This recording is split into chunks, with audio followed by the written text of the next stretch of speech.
Hello and welcome to Lavneesh Sir की class. This is Directorate of Education GNCT of Delhi's worksheet number 16, and it is only for class 7 students. It has taken from the subject mathematics, and we will learn and understand the topic exponents and powers in this worksheet. So students, आज की इस worksheet में हम एक नई चीज exponents and powers को सीखने वाले हैं. थोड़ा सा हमने शायद सीखा भी होगा, पिछली क्लास में हमने सीखा भी होगा, नहीं भी सीखा तो हम उसको कोई बात नहीं रिकॉल कर लेते हैं जिससे आपको याद आ जाएगा. So without wasting our time, let's start and understand with मी.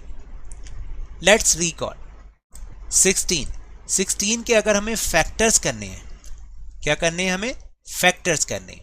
तो जब हम फैक्टर्स करते हैं तो हमें क्या मिलता है, 2 multiply by 2 multiply by 2 multiply by 2, यानी 2 2s are 4, 4 2s are 8 and 8 2s are 16.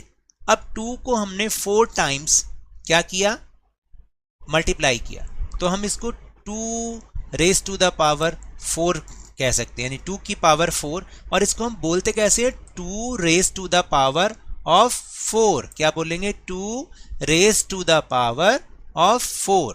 फिर 27 के फैक्टर करके देखें तो we get 3 multiply by 3 multiply by 3, that is 3 3s are 9, 3s are 27. हम उसको 3 की पावर, यहां पर आप देख रहे हैं कि ये जो नंबर छोटा सा लिखा हुआ है, ये इसको हम कहते हैं पावर.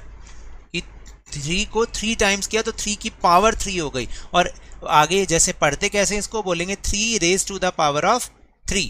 फिर 36 के फैक्टर किए, 36 के फैक्टर करेंगे तो we get 6 multiply by 6, that means 6 को हमने 2 टाइम्स मल्टीप्लाई किया तो क्या हुआ, 36 मिल गया.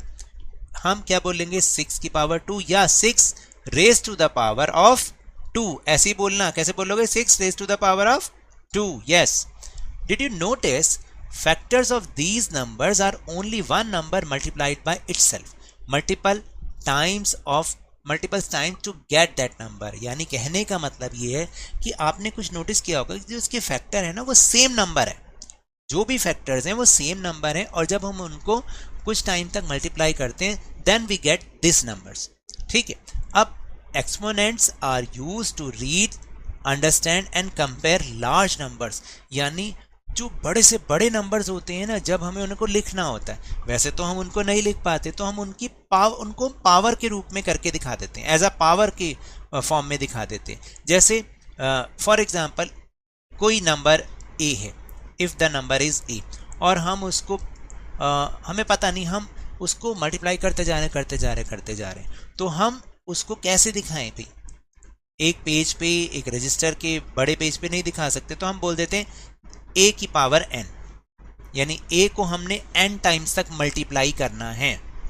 अब वो पता नहीं कितने टाइम तक, लेकिन हम उसको n से शो करते हैं. अब यहाँ पर अगर आप देखोगे ना ध्यान से, a क्या है, बेस नंबर है. क्या नंबर है, बेस नंबर. और जो ये n है, this is power. Base and power can be a negative integer, और ये नेगेटिव भी हो सकते हैं. ओके. अब कुछ फैक्ट्स, जैसे any power of 1 is equal to 1, यानी 1 की जितने भी आप पावर लिख लो उसका आंसर हमेशा 1 ही आएगा. फॉर एग्जांपल 1 की पावर अगर 5 है तो हम इसको एक्सपेंड करेंगे, 1 को 5 टाइम्स मल्टीप्लाई करेंगे तो आंसर क्या आएगा, we get only 1. 1 multiply by 1, 1 1 1s are 1, 1 1s are 1, 1 1s are 1, 1 1s are 1, तो we get only 10. If 1 raised to the power of 100, then what will we get, 1. Okay. अगर अब इसमें थोड़ी सी और एक बात, कि अगर -1 है, कोई बेस नंबर है -1, उसकी पावर अगर कोई ऑड नंबर वाली पावर है, ऑड नंबर वाली, 1 raised to the any odd number power, जैसे for example odd number is 5, तो -1 की पावर अगर 5 है तो हमेशा आंसर -1 ही आएगा. फॉर एग्जाम्पल अगर -1 की पावर है 9, देन वी गेट -1. और if -1 raise to the any even power, अगर कोई इवन नंबर वाली पावर है -1 की, then we get 1. That means plus one. For example -1 की -1 raise to the power of 6 is an even number, तो we get 1 और +1. Okay. Product form, adding numbers repeatedly, 4 multiply by 2 8 होता है, और अगर हम 4 को 2 टाइम्स प्लस कर दें तब भी वही answer. 2 multiply by 5 is equal to 10, और अगर हम 5 को 2 टाइम्स प्लस कर दें तो तब भी आंसर इज 10. अब ये बहुत इंपॉर्टेंट है, एक्सपोनेंट फॉर्म. एक्सपोनेंट फॉर्म का मतलब क्या होता है? Multiplying numbers repetitively. आपको एक्सपोनेंट फॉर्म मान लीजिए ये दे रखी है 4 raise to the power of 3, तो आपको इसको एक्सपोनेंट में कैसे करना है? 4 को 3 टाइम्स मल्टीप्लाई करना है. तो क्या बन जाएगा? 4 multiply by 4, 4 4 are 16 and 16 4 are 24. Then 5 raise to the power of 2, तो 5 multiply by 5 is equal to 25. यहाँ गलत दे रखा है 125, दैट मीन्स यहाँ पर क्या आएगा? 25, only 25.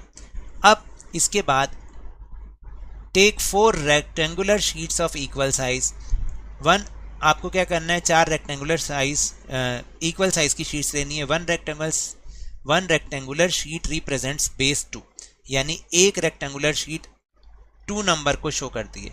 The number of times the sheet is folded represented its power, और जितनी बार आप उसको मोड़ोगे वो उसकी पावर को शो करेगा. जब आप एक भी बार नहीं मोड़ते तो क्या हुआ? वो एक ही है, एक ही फोल्ड बना. तो जब भी इससे ये समझ में आ रहा है, अगर किसी की पावर अगर 0 है तो उसका आंसर ऑलवेज 1 ही आएगा.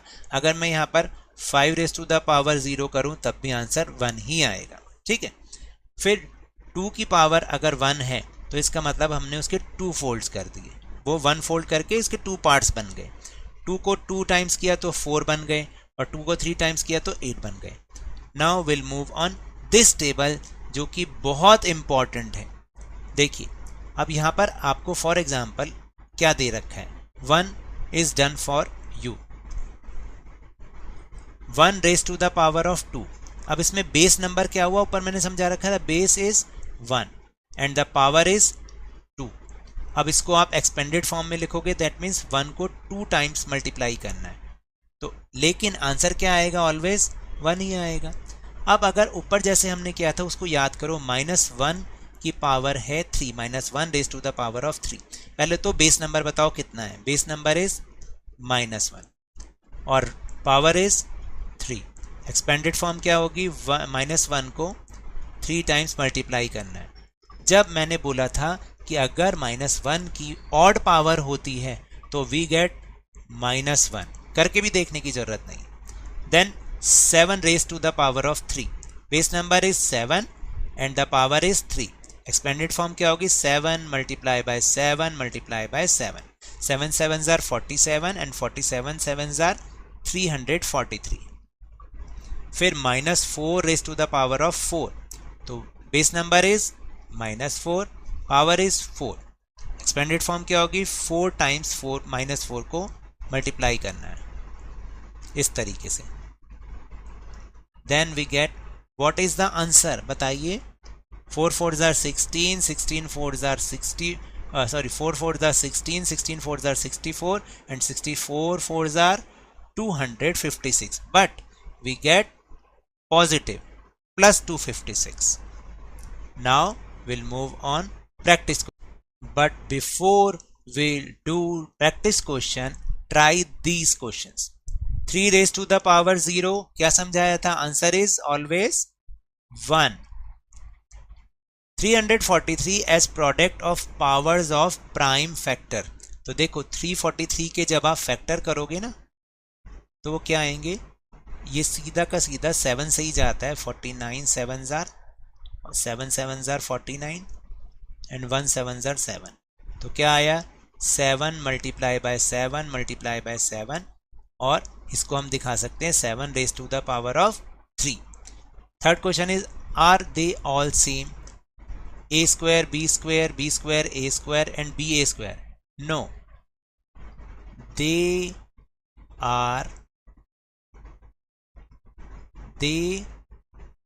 all are not same. This is your answer. Then let's practice. Express the following in exponential form. मैंने समझाया था एक्सपोनेंशियल फॉर्म क्या होती है, तो पहले ही एक्सपेंडेड फॉर्म तो ये दे रखी है, आप इसको एक्सपोनेंशियल फॉर्म में करोगे तो t को कितने टाइम्स मल्टीप्लाई किया गया, 2 टाइम्स, तो t raise to the power of 2 is your answer. Then जो नेक्स्ट है वो एक नंबर है, पहले हम उसको फैक्टर्स में चेंज करेंगे और फिर उसको एक्सपोनेंशियल फॉर्म में लेकर आएंगे। तो हम 512 के पहले फैक्टर्स करेंगे। तो 512 के जब आप फैक्टर करोगे, ऐसे करते हो, तो सबसे पहले जाएगा 256, 2 जार 2 से डिवाइड हो जाएगा, फिर ये भी 2 से डिवाइड हो जाएगा, 128, 2 जार 256, ये भी 2 से डिवाइड होगा, 64, 2 जार, फिर ये भी 2 से हो जाएगा, 32, 2 जार 64, ये भी 2 से, 16, 2 जार, ये भी 2 से, 8, 2 जार, ये भी 2 से, 4, 2 जार, ये भी 2 से, 2, 2 जार, एंड लास्ट में आ जाएगा 1, 2 जार 2। तो कितने आ गए जरा काउंट कीजिए, 9 टाइम्स हैं। इस तरीके से आपको करना है। वी गेट 9 टाइम्स 2, ठीक है। तो आप इसको क्या कर सकते हो, ऐसे भी लिख सकते हैं, तो 2 raise to the power 9 is your answer. Then next question, यहां पर 3 कितने टाइम्स है, 2 टाइम्स, मल्टीप्लाई 5 कितने टाइम्स है, 3 टाइम्स, तो this is your answer. 2 raise to the power of 2, 3 raise to the power of 2 multiply by 5 raise to the power of 3, this is your answer and this is in exponential form. Next question is simplify. आपको simplify करना है, अगर आप इसको नहीं भी करके देखोगे तब भी आंसर 0 आएगा, नहीं तो आप इसको 10 रेज टू द पावर 2 करोगे तो कितना आएगा, 10 multiply by 10 multiply by 0 is 0। Then next is 3 multiply by 4 raise to the power of 4, तो 3 मल्टीप्लाई बाय 4 को 4 टाइम्स, तो जब आप 4 को 4 टाइम्स मल्टीप्लाई करेंगे 256 आएगा और उसको 3 से मल्टीप्लाई कर दोगे, तो answer is your answer is 768। Then 3 की power 3, 3 raise to the power 3 and 10 raise to the power 3, तो 3 को 3 टाइम्स एंड 10 को 3 टाइम्स, और ये बहुत ही सिंपल है, देखो मैं बहुत जल्दी इसको मल्टीप्लाई कर सकता हूँ। 3 3 जार 9, 3 जार 27 और 10 10 जार 100, 100 10 जार 1000। Your answer is 27,000।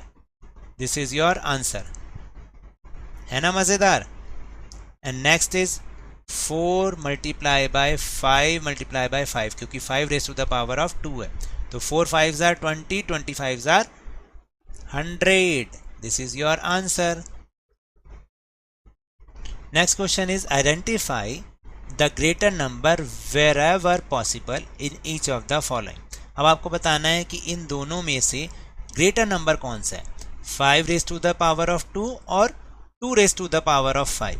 तो आप इसको सिंप्लीफाई करके देखेंगे, when 5 raise to the power of 2 it is 5 multiplied by 5, that is 25। Okay, now 2 raise to the power of 5, तो आपने क्या करना है, 2 raise to the power of 5 का मतलब है 2 multiply by 2 multiply by 2 multiply by 2 multiply by 2। आप इसको करके देखेंगे, 2 2 जार 4, 4 2 जार 8, 8 2 जार 16 एंड 16 2 जार 32। विच वन इज ग्रेटर, 25 और 32? तो आंसर इज 32 इज ग्रेटर। तो आपको करना है 5 raised to the power of 2 is less than 2 raised to the power of 5. This is your answer. Then second question, 4 multiplied by 10 raised to the power of 14 and 3 multiplied by 10 raised to the power of 17। तो देखो हम इसको जब करके देखेंगे तो बहुत लंबा हो जाएगा, बहुत एक्सपेंडेड हो जाएगा। तो सिंपली हमें पता होना चाहिए कि अगर हम इसको करेंगे तो इसमें कितनी जीरो आएंगी, 17 जीरोज आएंगी, और इसमें कितनी जीरो आएंगी, 14 जीरो आएंगी। तो दोनों में से बड़ा कौन सा हुआ, जिसमें ज़्यादा ज़ीरोज़ आएंगी, ऐसा ही होता है ना। तो आप सिंपली इसको लिख दो, क्योंकि ये ऑब्जर्वेशन से ही हमें पता चल रहा है, तो इसको हम ऐसे लिख देंगे। Okay, this is your answer.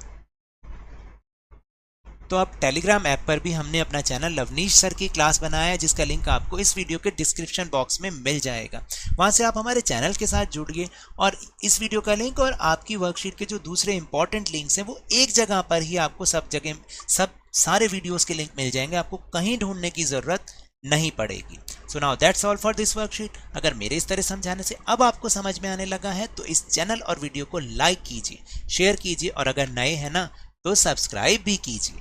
But remember, whenever you will go outside, please wear your mask। और जब भी आपकी टर्न आए कोरोना की वैक्सीनेशन ज़रूर लगवाएं, क्योंकि कोरोना को हराना है और ज़िंदगी को एक बार फिर से सुहाना बनाना है। इसी उम्मीद के साथ थैंक यू।